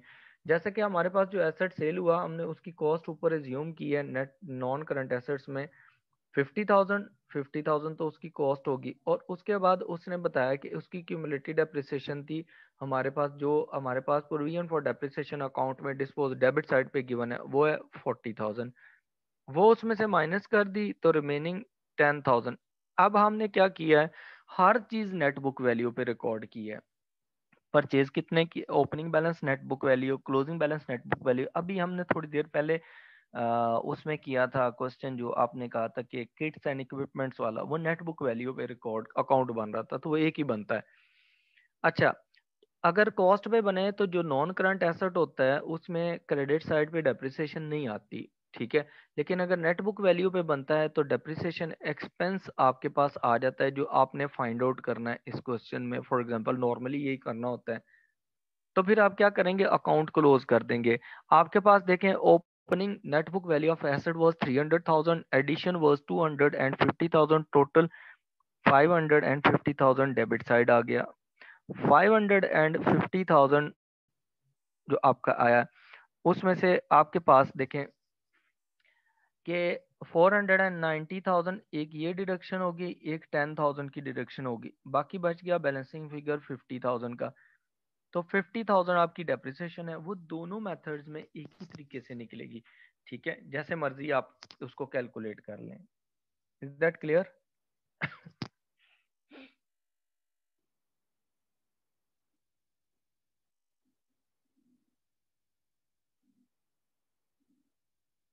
Is there any question related to this?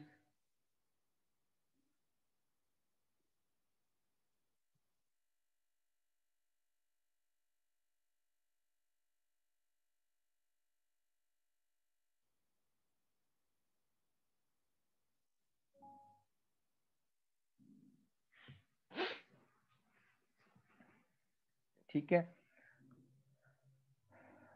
Okay, very good, clear है। क्योंकि अब देखें चीज़ें सारी इंटरलिंक्ड आ रही हैं, जो भी चीज़ें हम पढ़ते जा रहे हैं वो चैप्टर में वर्किंग एक ही तरह की हैं ऑलमोस्ट ना, कोई डिफरेंस नहीं है, ठीक है। इसलिए इजीली इसको समझ आ रहा है। लॉजिक्स के साथ करेंगे तो इजीली समझ आ जाएगा, लॉजिक के बगैर कैलकुलेशन सारी चीज़ें करेंगे तो वो कभी भी समझ नहीं आएगा, ठीक है। अच्छा, अब यहाँ तक तो हमने कर लिया, ठीक है, ये वर्किंग है, प्री पेमेंट ये वो सारा कुछ आपने कैसे कैलकुलेट करना है। अब ज़रा हम जाते हैं रिव्यू क्वेश्चंस की तरफ। तो रिव्यू क्वेश्चंस में देखें, क्वेश्चन नंबर जो 1 है उसमें देखें कि हमारे पास ना 16.1 है, उसमें उसने पहली रिक्वायरमेंट क्या मांगी है। पहली रिक्वायरमेंट देखें, उसने कहा है कि calculate the total sales. Total sales का मतलब है कि कैश प्लस क्रेडिट, ठीक है, ये दोनों आपने फाइंड आउट करनी है। For Allen Hills for the year ending 31 December 2009 show all your working, ठीक है। मैंने आपको बताया था कि जब आपने सेल्स फाइंड आउट करनी है तो आपके पास ना जो पहली रिक्वायरमेंट है क्वेश्चन नंबर 16.1, इसकी रिक्वायरमेंट ए, इसमें क्या है, उसने कहा है कि you are required to find out the total sales. Total sales equal होती है हमारे पास cash sales plus credit sales, ठीक है। अब हमने क्रेडिट सेल्स फाइंड आउट करने के लिए ना सेल्स लेजर कंट्रोल अकाउंट बनाना पड़ेगा हमें। सेल्स लेजर कंट्रोल अकाउंट, ये हमने पहले पड़े हुए हैं कंट्रोल अकाउंट्स। ये टोटल ट्रेड रिसीवेबल्स के अकाउंट्स होते हैं, डेबिट क्रेडिट, ठीक है। क्वेश्चन पढ़ते जाते हैं ऊपर से, उसको लिखते जाते हैं। Allen Hills are trader has not kept accounts on the double entry system. However, the following particulars are available from the records for the year ending 31st December 2009. उसने कहा कि बैलेंसेस गिवन है 1 जनवरी 2009 को, ठीक है, ओपनिंग बैलेंसेस हैं। ये कौन से बैलेंसेस हैं? ओपनिंग बैलेंसेस हैं। उसने कहा इन्वेंट्री गिवन है, ट्रेड रिसीवेबल्स गिवन, हमें ट्रेड रिसीवेबल्स का डाटा चाहिए। ओपनिंग ट्रेड रिसीवेबल्स कितने हैं वो आपके पास बैलेंस ब्रॉट डाउन में आ जाएंगे। बैलेंस ब्रॉट डाउन कितना हमारे पास 18,300। उसके बाद ट्रेड पेबल्स का डाटा हमें नहीं चाहिए। उसके बाद उसने कहा है कि आपके पास ना फॉर द ईयर एंडिंग, आपके इस साल के लिए जो साल 31 दिसंबर 2009 को एंड हो रहा है उसके लिए आपके डिफरेंट बैलेंसेस दिए हैं। उसने कहा कैश सेल्स, तो कैश सेल्स हमारे पास है 20,600 की, ये हम ऊपर लिख लेंगे, इसको कंट्रोल अकाउंट में हम नहीं डालेंगे, ठीक है। कैश परचेजेस हमें नहीं चाहिए, ठीक है। उसके बाद उसने कहा cheques received from the trade receivable, trade receivable से आपने चेक रिसीव किए तो ये क्रेडिट साइड पे आ जाएगा। कितनी अमाउंट के चेक आपने रिसीव किए हैं? 110,000, 110,200, ठीक है, ये आपकी अमाउंट आ गई। उसके बाद उसने कहा है कि आपके पास cheques paid to trade payables, ये नहीं हमें चाहिए, पेबल्स की इंफॉर्मेशन। रिटर्न इनवर्ड्स, ये सेल्स रिटर्न्स है, इसको हम लिखेंगे। सेल्स रिटर्न्स हमारे पास कंट्रोल अकाउंट में क्रेडिट साइड पे आ जाती हैं, सेल्स लेजर कंट्रोल अकाउंट में। कितनी है हमारे पास सेल्स रिटर्न्स? 950 की, ठीक है। डिस्काउंट रिसीव्ड है, डिस्काउंट रिसीव्ड जो है ये आपके ट्रेड पेबल से रिलेटेड है, ये नहीं चाहिए अभी हमें। ए पार्ट में डिस्काउंट अलाउड आ गया, डिस्काउंट अलाउड हमारे पास क्या आ जाएगा? क्रेडिट साइड पे आ जाएगा, डिस्काउंट अलाउड, ये कंट्रोल अकाउंट में क्रेडिट साइड पे आ जाता है 750, ठीक हो गया। अब हम क्या करेंगे, अब हमने ना इनके अकाउंट्स जो हैं वो आगे फर्दर, क्लोजिंग इन्फॉर्मेशन भी गिवन है उसको पहले रीड कर लें। इन्वेंट्री की इंफॉर्मेशन नहीं चाहिए, ट्रेड रिसीवेबल का क्लोजिंग बैलेंस गिवन है 19,500, तो हमारे पास बैलेंस कैरी डाउन कितना है? 19,500, ठीक है। अब हम क्या करेंगे, इसका टोटल करेंगे और जो वैल्यू आएगी हमारे पास क्रेडिट सेल्स की वो यहाँ पर लिखेंगे। आप क्रेडिट सेल्स की वैल्यू निकालें कितनी आती है, इसको क्लोज करें सारे लोग और बताएं कि कितनी वैल्यू आ रही है।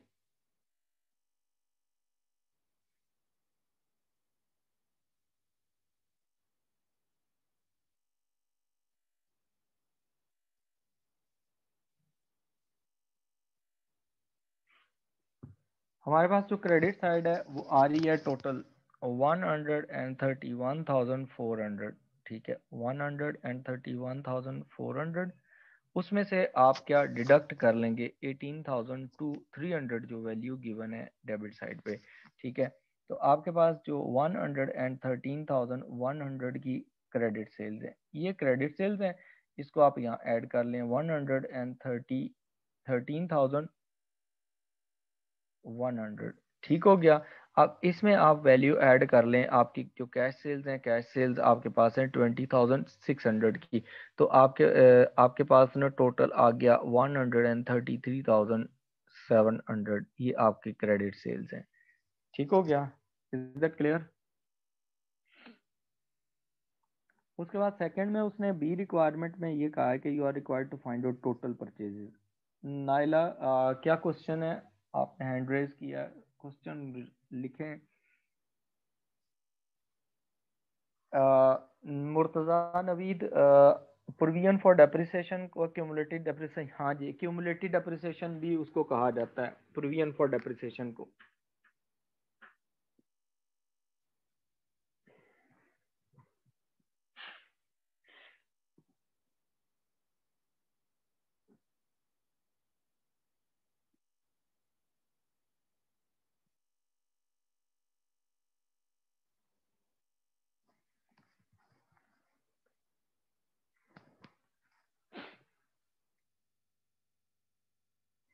ओके, अच्छा, यहाँ तक क्लियर है? कोई कोई मसला यहाँ तक इस क्वेश्चन में? अच्छा, आगे देखें कि हमारे पास ना जो नेक्स्ट है ना वो उसने कहा है कि आपने टोटल परचेजेस फाइंड आउट करनी है, पार्ट बी है क्वेश्चन का, टोटल परचेजेस। टोटल जो परचेजेस फाइंड आउट करेंगे ना वो हमारे पास हैं, उसके लिए हमने जो कैलकुलेशन के लिए वैल्यूज यूज करनी है वो है, एक तो कैश परचेजेस है प्लस हमारे पास क्रेडिट है। तो क्रेडिट परचेजेस के लिए हमें ट्रेड पेबल्स का अकाउंट बनाना पड़ेगा, जिसे हम परचेज लेजर कंट्रोल अकाउंट भी कहते हैं, purchase laser control account,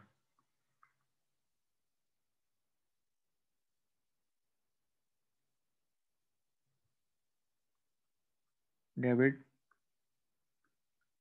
credit, ठीक है। अब ये देखें, इंफॉर्मेशन दोबारा ऊपर से रीड करते हैं। हमें ओपनिंग वैल्यूज में से हमें इन्वेंट्री की वैल्यू नहीं चाहिए, ट्रेड पेबल्स की ओपनिंग वैल्यू है। ट्रेड पेबल्स की ओपनिंग वैल्यू गिवन है, ये हम बैलेंस ब्रॉड डाउन है, ये हमारे पास क्रेडिट साइड पे आ जाएगा।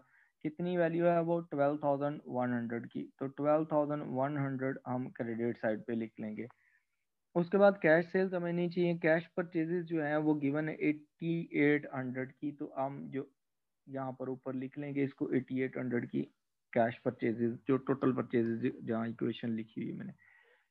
उसके बाद उसने कहा है कि cheques received from trade receivables वो हमें नहीं चाहिए, वो पे रिसीवेबल्स के लिए cheques paid to trade payables हैं वो हमें चाहिए। जो पेमेंट की है ट्रेड पेबल्स को वो हमारे पास डेबिट साइड पे आ जाएगी। यहाँ पर कंट्रोल अकाउंट में कितनी पेमेंट की है? 60,300 की, ठीक है। उसके बाद रिटर्न इनवर्ड्स हैं और डिस्काउंट रिटर्न इनवर्ड्स हैं वो हमें नहीं चाहिए, वो तो सेल्स रिटर्न है। डिस्काउंट रिसीव्ड है, डिस्काउंट रिसीव्ड जब आप पेमेंट करेंगे तब होगा, तो डिस्काउंट रिसीव्ड हमारे पास यहाँ पर डेबिट साइड पे आ जाएगा। डिस्काउंट रिसीव्ड कितनी अमाउंट है? 800, ठीक है। उसके बाद डिस्काउंट अलाउड हमें ये सेल से रिलेटेड है। और फिर क्लोजिंग बैलेंस गिवन है ट्रेड पेबल्स का 11,600 का बैलेंस carried down 11,600, ठीक हो गया। अब यहाँ पर आप क्या करें, अब यहाँ पर जब आप जाते हैं तो आपने इसके लिए क्या करना है, यहाँ पर आप इस अकाउंट को क्लोज करेंगे, पेबल्स के अकाउंट को, ये जो आपका परचेज लेजर कंट्रोल अकाउंट है, इसको जब आप क्लोज करेंगे 60,300 ये आपका आ रहा है, प्लस 800 उसमें ऐड हो जाएगा, प्लस 11,600 वो भी ऐड हो जाएगा, तो टोटल बन गया 72,700, 72,700, ठीक है। उसमें से आप माइनस कर देंगे 12,100, वो माइनस कर देंगे क्रेडिट साइड पे जो वैल्यू गिवन है, तो आपके पास जो बैलेंसिंग फिगर आएगा वो 60,600 ये आपके पास आ गया। ये आपकी क्रेडिट परचेजेज हैं। ठीक हो गया, क्रेडिट परचेजेज आपके पास आ गए जो बैलेंसिंग फिगर है 60,600। इसमें आप ऐड अप कर लें, आपके पास में 60,600 कैश सेल्स, इसमें कैश परचेजेज ऐड करें, इसमें वो हैं आपकी 8800 की, वो ऐड अप करें तो आपके पास टोटल परचेजेस आ जाएंगे 69,400 की। ये आपकी सेकंड रिक्वायरमेंट भी कंप्लीट हो गई। उसके बाद थर्ड रिक्वायरमेंट में आप देखें, उसने कहा prepaid trading section of income statement. Trading section का मतलब है आपने up to GP income statement बनानी है उसका। ठीक है, अब यहाँ देखें ट्रेडिंग सेक्शन तक जब आप इनकम स्टेटमेंट बनाएंगे तो उसको हम यहाँ पर प्रिपेयर कर लेते हैं सी पार्ट को।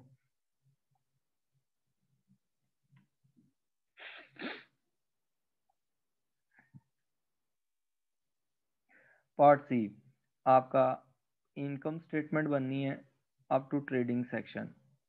ठीक है, उसके लिए क्या आपकी आएगी नेट सेल्स, वो आपकी कितनी है, लेस उसमें से आप करेंगे cost of sales.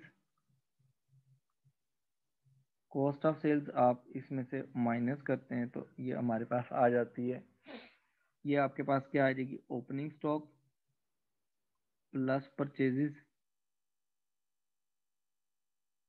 Minus purchases return या return outwards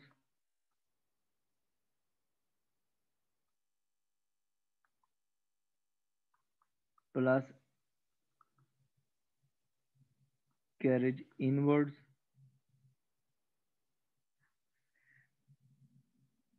minus closing stock. ठीक है, आप देखें जो सेल्स है ना वो हमारे पास, हमने टोटल सेल्स रिटर्न, तो आपके पास में सेल्स रिटर्न वगैरह कितनी है वो उसके हिसाब से हम देखते हैं। देखें हमारे पास जो सेल्स आई है ना वो टोटल वो कितनी है, हमारे पास कैश प्लस क्रेडिट सेल्स हैं 133,700 की, ये आपकी टोटल सेल्स आ गई। हमारे पास ओपनिंग इन्वेंट्री जो गिवन है, ओपनिंग इन्वेंट्री, अब हम ओपनिंग इन्वेंट्री भी इसमें पुट कर लेंगे, जो ओपनिंग इन्फॉर्मेशन गिवन है उसमें देखें ओपनिंग इन्वेंट्री की वैल्यू गिवन है दैट इज 15,200, तो हम यहाँ पर 15,200 लिखेंगे ओपनिंग इन्वेंट्री 15,200। ठीक हो गया, उसके बाद हमारे पास जो परचेजेस हैं वो टोटल परचेजेस लिखी हुई है हमारे पास।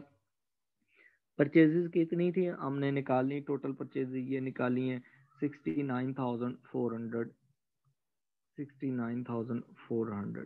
ठीक हो गया, उसके बाद जो हमारे पास वैल्यूज इसके अलावा जो गिवन है वो भी हम पुट करेंगे। क्लोजिंग इन्वेंट्री हमारे पास कितनी है, क्लोजिंग इन्वेंट्री हमारे पास गिवन है 17,800, टोटल इन्वेंट्री क्लोजिंग गिवन है, इसको भी आप लिख लें 17,800।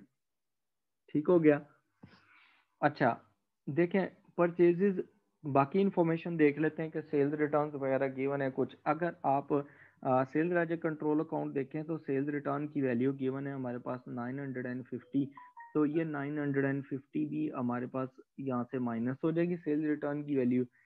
परचेज रिटर्न्स हैं ही कोई नहीं, ठीक है, परचेज रिटर्न्स नहीं गिवन हो तो हम उनको कंसीडर ही नहीं करेंगे, वो इसका मतलब है वो जीरो है। कैरेज इनवर्ड की वैल्यू भी नहीं गिवन। अब आप क्या करेंगे, आपने यहाँ पर कैलकुलेशंस करनी है आपकी कितनी सेल्स हुई हैं, उसके अकॉर्डिंगली आप इसको लिखेंगे।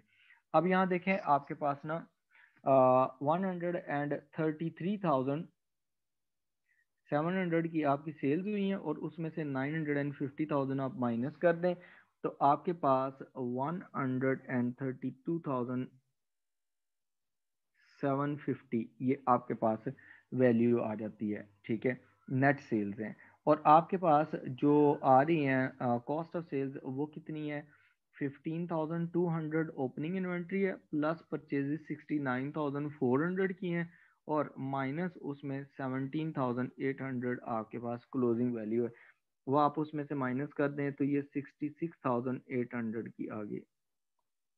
ठीक हो गया, अब आप उसमें से जो नेट सेल्स की फिगर है उसमें 132,750, उसमें से आप माइनस कर दें 66,800, तो ये हमारे पास आ गए 65,950।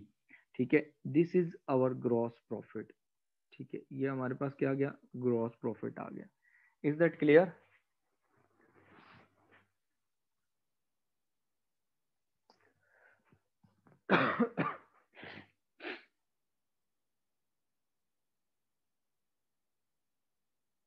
हाँ जी, यहाँ तक क्लियर है? कोई question?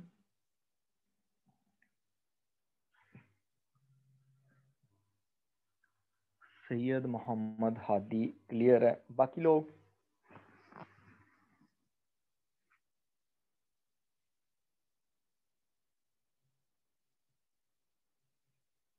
Murtaza clear, okay, very good. चलें, अच्छी बात है। अब आपने आप माशाल्लाह स्मूथली चीज़ें लेके चल रहे हैं, क्योंकि आपने बेसिक्स पे काफ़ी स्ट्रगल की है। वहाँ पर तो आपको प्रॉब्लम आई है, लेकिन आपको एटलीस्ट इस टाइम आपको उसमें प्रॉब्लम नहीं आएगी उन चीज़ों में, जैसे लेजर प्रोड्यूस करना, फॉर्मेट्स प्रिपेयर करना, ये चीज़ें ठीक हो गया। अब यहाँ देखें, आगे जो नेक्स्ट क्वेश्चन है ना, ये सेकंड क्वेश्चन है। ये सेकंड क्वेश्चन जो होगा ना, ये आपका होमवर्क है, आपने इसको करना है खुद, इसको ट्राई करना है। इसमें जो प्रॉब्लम होंगी आप नेक्स्ट क्लास में डिस्कस कर लेंगे। ये सिमिलर क्वेश्चन है जो अभी हमने किया है, ठीक है। अब इसमें ना जो थर्ड क्वेश्चन है ना, उसमें देखते हैं उसमें क्या क्या चीज़ें डिफरेंट हैं, उनको डिस्कस कर लेते हैं। अब देखें, अब इसमें ना आपको जो इन्फॉर्मेशन दे, एक तो आपको बैंक अकाउंट की समरी दे दी है पहली चीज। दूसरे नंबर पर आपको उन्होंने कहा है कि you are required to calculate total sales and total purchases for the year ended. ये तो आप सिमिलर वे में बनाएंगे। आप देखें, आपने सेल्स के लिए टोटल सेल्स हैं तो कैश सेल्स आपको मिल जाएंगी। कैश सेल्स उसके लिए आपको उसने दी होगी कि कैश आपने कितनी रिसीव की है, ठीक है। कैश सेल्स की इंफॉर्मेशन भी सारी दी होगी। और आपको उसके बाद हाँ, सेल्स के लिए उसने थर्ड पॉइंट में लिखा है, कहता है all sales were on credit basis. सारी की सारी सेल्स क्या है, क्रेडिट बेसिस। इसका मतलब है you will prepare only sales ledger control account, और जो भी आपका आएगा आंसर वो आपकी टोटल सेल्स हो जाएंगी, वो क्रेडिट सेल्स टोटल सेल्स है। ठीक हो गया। परचेजेस के लिए आपको इंफॉर्मेशन दी हुई है उसने ना सारी। आपने ट्रेड पेबल्स का अकाउंट बना लेना है, ठीक है। अकाउंट्स पेबल्स गिवन है, ओपनिंग बैलेंस भी गिवन है, क्लोजिंग बैलेंस भी गिवन है, और उनको आपने पेमेंट कितनी की है वो भी गिवन है। यहाँ पर देखें आप, सैलरीज, वेजेस, इंश्योरेंस है, कैश है, अकाउंट्स पेबल आपने कितनी उनको पेमेंट गिवन है, ये भी सारी चीजें गिवन है, ठीक है। अब आपने क्या करना है फर्दर, ये दो चीजें तो आप अकाउंट्स बना के निकाल लेंगे, ठीक है। अब आपने जो करने यहाँ पर चीजें हैं ना देखने वाली, नोट करने वाली, वो पार्ट बी में उसने कहा आपने इनकम स्टेटमेंट बनानी है। तो जब आप इनकम स्टेटमेंट बनाएंगे तो आपको एक्सपेंसेस भी लिखने पड़ेंगे, अदर इनकम्स भी लिखनी पड़ेंगी। अच्छा देखें, इंश्योरेंस जो है ना, इंश्योरेंस एंड रिपेयर्स, इसका प्रीपेड बैलेंस गिवन है। इसका मतलब है आप इंश्योरेंस का एक टी अकाउंट बना लेंगे, ठीक है, और उसको क्लोज करेंगे। उसके लिए इंश्योरेंस के लिए उसने ऊपर यहाँ पर दिया हुआ है, देखें इंश्योरेंस और रिपेयर्स आपने कैश में कितनी पेमेंट की है, इस अकाउंट को क्लोज करेंगे तो आपके पास आ जाएगी। कैश परचेजेस भी खैर क्वेश्चन में दे दी हैं उसने 7200 की, वो भी आप एज इट इज यूज करेंगे कैश परचेजेस। लेकिन सेल्स जो है वो सिर्फ क्रेडिट में है, जबकि परचेजेस जो है वो कैश पे भी हैं, क्रेडिट पे भी हैं, ठीक है। उसके बाद आप देखें यहाँ पर ना जो इन्फॉर्मेशन है, आपने अकाउंट बनाना है, जनरल एक्सपेंसेस का अकाउंट भी बनाएंगे, क्योंकि उसके भी ओपनिंग क्लोजिंग बैलेंसेस दिए हुए हैं, उसका टी अकाउंट बन जाएगा। प्रीमिसेस जो है उनकी वैल्यू गिवन है, ठीक है। ओपनिंग और क्लोजिंग उसमें कोई चेंज नहीं हुआ, ठीक है, वो उतनी गिवन है। मशीनरी जबकि ओपनिंग 11,000 की थी, क्लोजिंग 12,000 की है, ठीक है।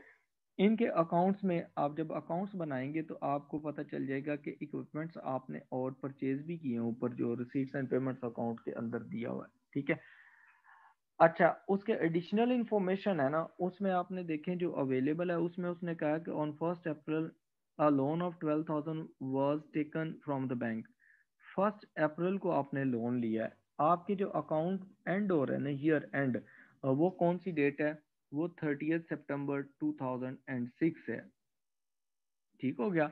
इसका मतलब है कि आपने इंटरेस्ट पे जो करना है ना, इंटरेस्ट, वो आपने अप्रैल से लेकर 30 सितंबर तक पे करना है। कितने मंथ्स बनेंगे? अप्रैल, मई, जून, जुलाई, अगस्त एंड सितंबर, 6 मंथ का इंटरेस्ट होगा। कहता है interest rate is 10% per annum but no interest has yet been paid. अभी आपने कोई इंटरेस्ट पे नहीं किया, तो आप इसका जो इंटरेस्ट निकालेंगे ना, वो कितना निकलेगा? इंटरेस्ट एक्सपेंस वो आपका निकलेगा, आपने लोन लिया है 12,000, 12,000 पे 10% और 6 मंथ्स का आप उसे 6/12 कर देंगे, तो वो आपका बनेगा 600। ठीक है। अब इसमें से ना ये सारे का सारा आपने पे कुछ भी नहीं पे किया, तो जो इंटरेस्ट पे नहीं किया ये पेबल है। एक तो आप एज एन एक्सपेंस से ट्रीट करेंगे और दूसरी तरफ आप एज अ लाइबिलिटी इसे ट्रीट करेंगे, करंट लाइबिलिटी, क्योंकि ये ड्यू है। ये अक्रूवल एंड प्री पेमेंट का कॉन्सेप्ट अप्लाई होगा। कहता है discount allowed by suppliers for the year ending 30 सितंबर 2006 वर ये 600। अब डिस्काउंट अलाउड जो था ना, बाय सप्लायर है, ये आपने याद रखना। ये डिस्काउंट अलाउड बाय यू नहीं है, डिस्काउंट अलाउड बाय सप्लायर है। तो इसका मतलब है this is discount received, this is in other word discount received. आपने ये गौर से पढ़ना है कि उसने कहा क्या है। ठीक है। डिस्काउंट अलाउड नॉर्मली गिवन होता है तो वो आपका एक्सपेंस होता है। ठीक है। डिस्काउंट रिसीव्ड इनकम होती है, लेकिन यहाँ उसने टर्म चेंज कर दी। उसने कहा statement discount allowed by the supplier, तो सप्लायर के लिए एक्सपेंस होगा, आपके लिए इनकम होगा, अदर इनकम। और उसके बाद उसने कहा सेल्स वाला हो गया पॉइंट। कहता है एंड्रयू हैड टेकन गुड्स। अब उसने गुड्स भी लिए हैं जिनकी प्राइस थी 500। ठीक है। कॉस्ट थी पर्सनल यूज के लिए। तो जब आप यहाँ पर ना ये इनकम स्टेटमेंट बनाएंगे, तो जो परचेजेस होती है ना, एक तो आपने इसको ट्रीट करना है ड्राइंग्स में जाके, ठीक है, ऐड करना है। दूसरे नंबर पर जो इनकम स्टेटमेंट में परचेजेस में से इसको माइनस करना है। कहाँ से माइनस करना है? परचेजेस में से। डिडक्ट फ्रॉम परचेजेस, क्योंकि गुड्स जब आप परचेज करते हैं तो परचेजेस में लिखी होती हैं। And add to drawings in statement of financial position. एक ये ड्राइंग्स हैं और उसके ऊपर भी कैश ड्राइंग्स भी हैं, जो ऊपर ये देखें 13,000 13,500 ऊपर भी गिवन है। ये कैश ड्राइंग्स भी हैं। तो ड्राइंग्स आपकी दो तरह की हो जाएंगी, एक आपकी कैश ड्राइंग्स हो जाएंगी, ठीक है, और दूसरे नंबर पर आपके पास ड्राइंग्स ये वाली हो जाएंगी जो आपने गुड्स लेके गया है ऑनर। ठीक है। लेकिन जो ऊपर वाली ड्राइंग्स हैं वो 13,500 जो अकाउंट में आ रही हैं, बैंक अकाउंट में शो हो रही हैं, वो आप सिंपली बैलेंस शीट में जाके लिख लेंगे। और ये जो ड्राइंग्स गिवन है एडिशनल इंफॉर्मेशन में, इनकी दो जगह ट्रीटमेंट होगी। परचेजेस में से भी माइनस होंगी और लाइबिलिटी में भी, सॉरी, ड्राइंग्स में जाके ऐड कर देंगे इसे। उसके बाद कहता है in addition to the items listed above entry assets and liabilities were as follows. ये ओपनिंग क्लोजिंग बैलेंसेस दिए हुए हैं एसेट। ठीक है। और फिर आपने बैलेंस शीट भी बनानी है। बैलेंस शीट में आपने आपने 30 सितंबर वाले सारे आइटम्स लिखने, क्लोजिंग ये वाले। ठीक है। और इसमें ये वाला बैलेंस भी आ जाएगा जो आपके पास ना बैंक बैलेंस क्लोजिंग पड़ा हुआ 1800, ये भी आ जाएगा। ठीक है। तो आपने नॉर्मल तरीके से बाकी स्टेटमेंट ऑफ इनकम स्टेटमेंट और स्टेटमेंट ऑफ फाइनेंशियल पोजीशन बनानी है। आई होप सो कि ये आपको क्लियर हो गया होगा।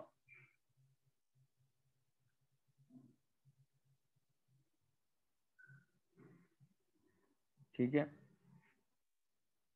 जो क्वेश्चन नंबर आगे 4 है ना, वो भी सिमिलर क्वेश्चन है। ठीक है। क्वेश्चन नंबर 4 भी जो है वो क्या है, वो सिमिलर क्वेश्चन है जो क्वेश्चन नंबर 3 है। ये मैं क्वेश्चंस आपको शेयर करता हूँ, आप लोग इन क्वेश्चंस को ट्राई करें, और साथ में मैं आपको एमसीक्यूज भी शेयर करता हूँ, आप लोग एमसीक्यूज भी करें। तो जो प्रॉब्लम्स होंगी वो हम नेक्स्ट क्लास में इंशाल्लाह उनको डिस्कस करेंगे। आप हाईलाइट करके रख लें नेक्स्ट क्लास जब स्टार्ट होगी तो स्टार्ट में हम पहले ही इन चीज़ों को, इन फैक्टर्स को कंसीडर कर लेंगे। ठीक हो गया। चलें, इंशाल्लाह मुलाकात होती है अब नेक्स्ट क्लास में। और अभी मैं आपको ये अपलोड कर देता हूँ आपके अकाउंट में, गूगल क्लासरूम में, ये सारी चीज़ें। नेक्स्ट क्लास तक के लिए अल्लाह हाफिज़, टेक केयर। अब बात, हाँ, वो मैं दूसरे भी क्वेश्चंस जो है नॉन प्रॉफिट ऑर्गेनाइजेशन के भी शेयर कर देता हूँ। ठीक हो गया।